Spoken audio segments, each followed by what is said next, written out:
Welcome to On the 7's. So today we're going to discuss something that's been heavy on my mind and my heart for a while. While I was sitting at work, a viral video came across CNN. A security officer was basically manhandling a female student who was sitting at her desk. Now, the type of aggression that you saw when he was handling her, and just from what they were saying that she was doing, that she was being unruly or being a regular high school student and not wanting to be arrested, I didn't see any of that on the video.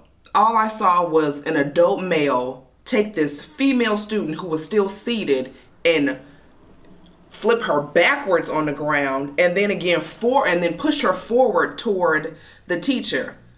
My question is, even as the professor or the teacher, why did you not intervene when you saw that excessive force? I understand that she may have been disrupting the class, but was all of that necessary? Was that caused? Was there a reason for you to put your hands on someone else's child like that? I'm sure that there's training, extensive training that you have to undergo when you are in a position such as that. This is not the first time that we've seen this. There was also a DC student who was detained because he fit the description of people who were robbing the people at the bank.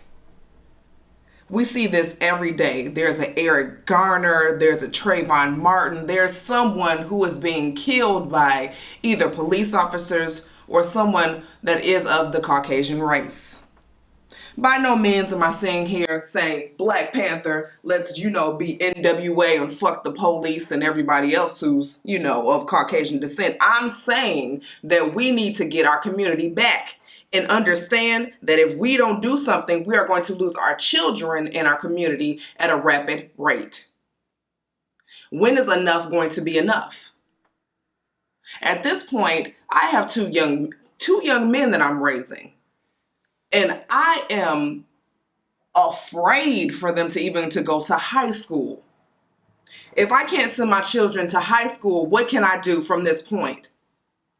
Not only from that, let's stem this into the university shootings. What are we to do then?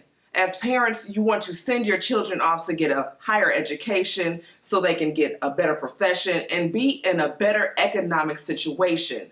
But we can't do that because we're too busy worried about either the students taking your child's life or perhaps police security. What do we do?